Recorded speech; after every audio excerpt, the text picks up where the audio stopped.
अस्सलाम वालेकुम व्यूवर्स, कैसे हैं आप। उम्मीद करती हूँ आप सब ठीक होंगे और आपकी दुआ से हम सब भी ठीक हैं। अगर आप मेरे चैनल पे नए हैं तो इसको लाइक शेयर और सब्सक्राइब ज़रूर कीजिएगा। और मैं आज मार्केट गई थी तो मैं बच्चों के टॉयज़ देख रही थी, तो मैंने कहा चलो क्यों ना आपके साथ आज बच्चों के टॉयज़ की कुछ वीडियोस शेयर की जाए। देखें, आज मैं आपके साथ एक वाक़या शेयर करूँगी कि हम लोगों को क्या हो गया है। एक माँ होती है, वो अपने बच्चे की तरबियत इतनी मुश्किल से उसको पालती है, पोसती है, बड़ा करती है। बच्चियाँ तो बहुत करती हैं माँ बाप का, लेकिन अमूमन जो बेटे होते हैं वो ख्याल नहीं करते। आज का जो मेरा टॉपिक है वो इसी लिहाज से है। एक औरत होती है, वो ना अपने बेटे की परवरिश बहुत मुश्किल से करती है, उसको इतना पढ़ाती है यहाँ तक कि वो पीएचडी कर लेता है।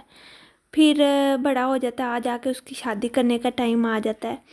तो उसकी शादी करने के लिए वो लड़की पसंद करती है, वो उसको नहीं पसंद आती। खैर, वो अपनी पसंद से शादी कर लेता है लड़का।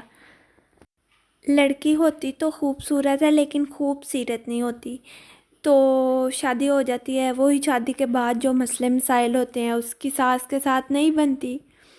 कभी ये बात कभी वो बात। मैं ये बात बता दूं कि सारी बहुएं भी एक जैसी नहीं होती, और जो सारी मदर इन लॉज होती हैं वो भी एक जैसी नहीं होती। अच्छे लोग भी होते हैं, बुरे लोग भी होते हैं। तो मेरी उनसे बात नहीं है, मैं दूसरे टॉपिक पे बात कर रही हूँ। अच्छा, बहरहाल उसकी ना अपनी सास के साथ नहीं बनती। वक्त गुज़रता रहता है, अनबन होती रहती है, घर में गुज़रता रहता है वक्त। बहू क्या करती है, आहिस्ता आहिस्ता ना उसके जो बेटा होता है ना उसका जहन बदलती है। वो उसका शोहर होता है ना, वो अपनी मिसेज को डिफाइन करता है, और फिर ना माँ को ना आ जाके लाई बुझाई करना शुरू कर देता है कि माँ तुमने ऐसे नहीं किया, मेरी मिसेज को खुश नहीं रखती, ये नहीं करती, वो नहीं करती। अपनी माँ को ना वो अपनी माँ से बदतमीज़ी करना शुरू हो गया कि माँ तुम हमारे घर का ना सुकून बर्बाद कर रही हो। माँ के साथ बदतमीज़ी करना शुरू कर दी उसके बेटे ने। अब जो लड़के की माँ सोचती, अब मैं क्या करूँ, मैं बेटा मेरी सुनता नहीं, बहू मेरी आगे नहीं मानती बात, अब मैं क्या करूँ, मेरी ज़िंदगी क्या है। खुद वो बेवा होती है ना, अकेली पालती है अपने बेटे को कि इतनी मशक्क़त से मैंने बेटे को पैदा किया पाला है, तो अब ये मेरा साथ नहीं देता, पता नहीं क्या मसला है। अब बहरहाल वो ख्वाहिश करती है चलो अल्लाह ताला ना मेरे बेटे को बेटा दे दे, तो फिर मैं उसके सहारे ज़िंदगी गुजार लूँगी। चलो अल्लाह ताला है, करम कर देता है ना, उसके बेटे के घर ना बेटा हो जाता है। फिर सास सारा दिन उसकी ना केयर करने के लिए लगी रहती है कि माँ के पास तो टाइम नहीं होता, बिजी होती है। माँ की तरबियत नहीं ना होती असल में, वो उस नेचर की नहीं होती। अच्छा, माँ सास सारा दिन फीडर बना, नला धला, उसका ख्याल रख। तो अच्छा, बच्चा क्या ज़्यादा ना माँ से ज़्यादा ना अपनी दादी से अटैच था, क्योंकि ज़ाहिर सी बात माँ जब टाइम नहीं देती थी बच्चे को, तो बच्चा दादी के साथ था अटैच। ये भी बात ना उसको बहू को ना खटकना शुरू हो गई कि मेरा बेटा है तो ये इसका इतना क्यों करता है। एक दिन रात को बेटा आया, तो रात को काम से आया, बहू ने ना सारे दिन की डिटेल बताई, ऐसा ऐसा ऐसा। अब वो फिर उसको खटकना शुरू हो गई थी ना, क्योंकि वो उसके बेटे के साथ जो अटैच हो रही थी। बहरहाल उसने बात ख़त्म की, या तो ना मेरी सास रहेगी या मैं रहूँगी इस घर में, मैंने नहीं रहना। तो अमूमन ऐसे ही होता है, माँ को ना घर से ना उन्होंने निकाल दिया।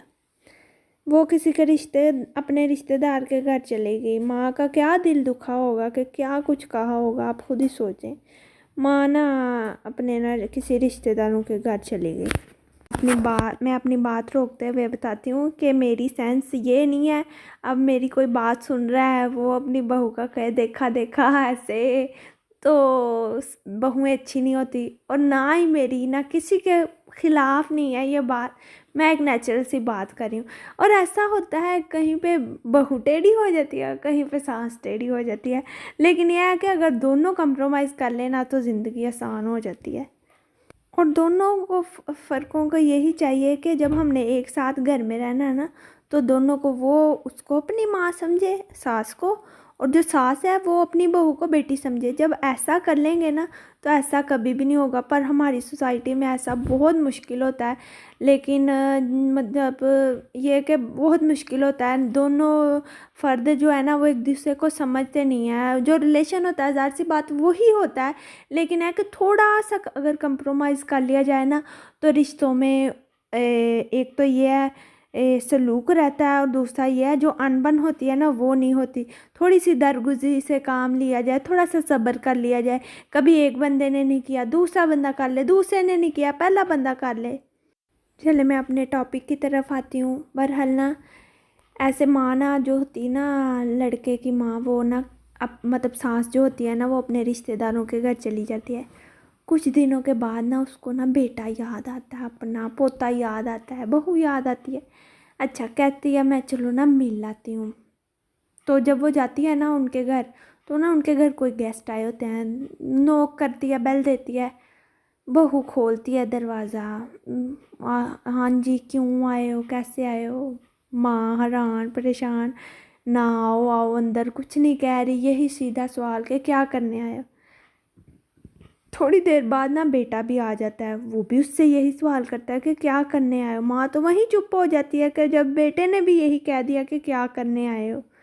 लेकिन ये वक्त मौके की महल की नज़ाकत देखते हुए ना वो अपनी मेहमान जो आए होते हैं वो ना अपनी माँ को कहते हैं आ जाओ अंदर। अंदर आ जाती है तो ना वो कहते हैं चलो ना आए हम ना घूमने चलते हैं। वो माँ को लेकर मियाँ बीवी बात करते हैं।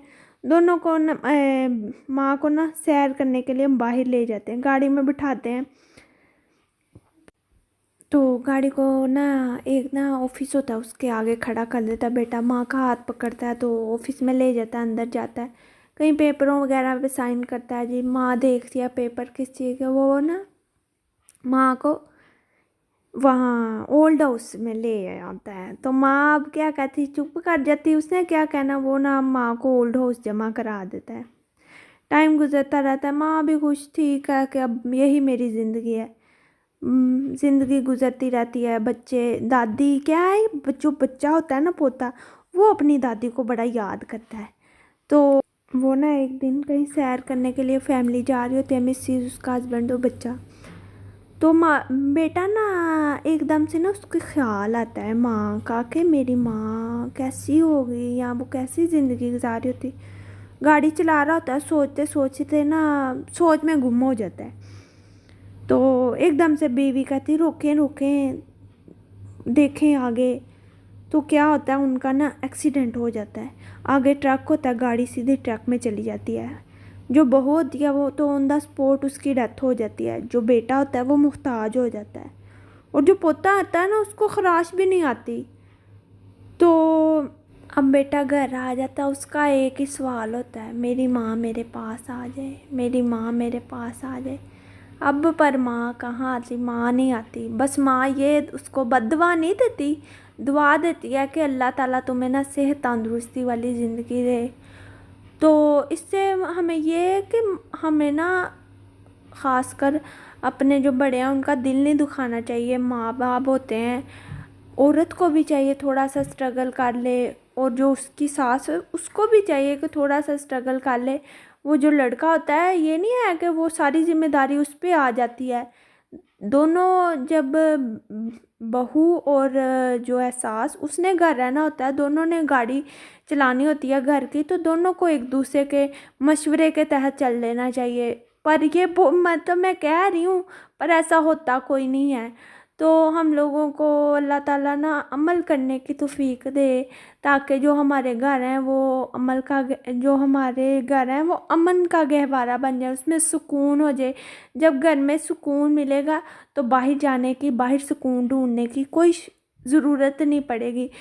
लड़की को भी अपने ससुराल में सुकून मिलेगा, और जो माँ है उसको भी सुकून मिलेगा, और जो बेटा है वो तो फिर ऑलरेडी सुकून में आ जाएगा ना। तो हम लोगों को चाहिए कि हमें ना अपने घर को सुकून अगर पहुंचाना ना तो थोड़ा सा पेशेंस अपने अंदर पैदा कर लें, हम थोड़ी सी दरगुजरी कर लें, एक दूसरे की बात को भूल जाएं, एक दूसरे को माफ़ करने की कोशिश करें।